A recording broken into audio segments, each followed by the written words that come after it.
ரொம்ப 12:1 எல்லாரும் வாசிங்க. வாசிங்க. இப்படி இருக்க சகோதரரே, நீங்கள் உங்கள் சரீரங்களை பரிசுத்தமும் தேவனுக்கு பிரியுமான ஜீவ பலியாய் ஒப்பு கொடுக்க வேண்டும் என்று உங்களுடைய தேவனுடைய இரக்கங்களை முன்னிட்டு உங்களை வேண்டிக் கொள்கிறேன். இதுவே நீங்கள் செய்யத்தக்க. பவுல் என்ன சொல்றாரு? எப்பா, இயேசு பலியாயிட்டாரு, தேவன் தம்முடைய குமாரனை பலியா ஒப்பு கொடுத்துட்டாரு.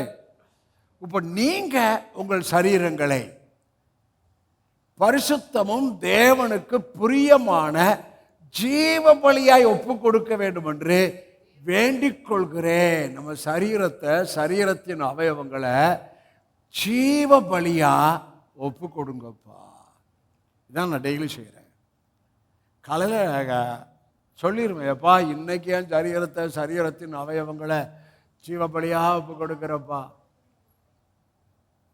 இன்னைக்கு இந்த பகுதியில் எனக்கு ஆவியானுடைய உதவி தேவைப்பா. என் நினைவில், என் உணர்வில், என் சரீரம் அவயவம் ஒவ்வொன்றிலும் உடைய பிரசன்னம் இருக்கணும்பா. என் சரீர அவயவங்கள் மூலம் நீங்க மகிமைப்படணும்பா அப்படின்னு சரீரம், சரீரத்தின் அவயவங்களை ஒப்பு கொடுக்கணும். அது என்ன பண்றாரு? முகருகிறார். டெய்லி இதை சொல்லி காலையில் சொல்லுங்க.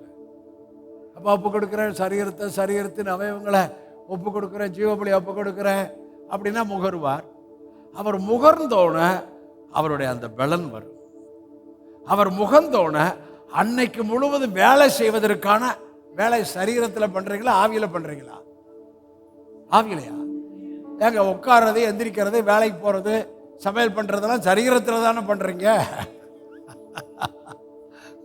ஹலோ, டெய்லி உங்க சரீரத்துக்கும் பலன் கிடைக்கும், எண்ணங்களுக்கும் பலன் கிடைக்கும், ஸ்ட்ரென்த் அவர்கிட்ட இருந்து வரும். முகர்ந்து உங்களுக்கு அப்படியே பலன் கொடுப்பா. டெய்லி சொல்லுங்க. எத்தனை புரிஞ்சுட்டீங்க? சிம்பிள் லெசன் உங்களுக்கு சொல்லித்தரேங்க.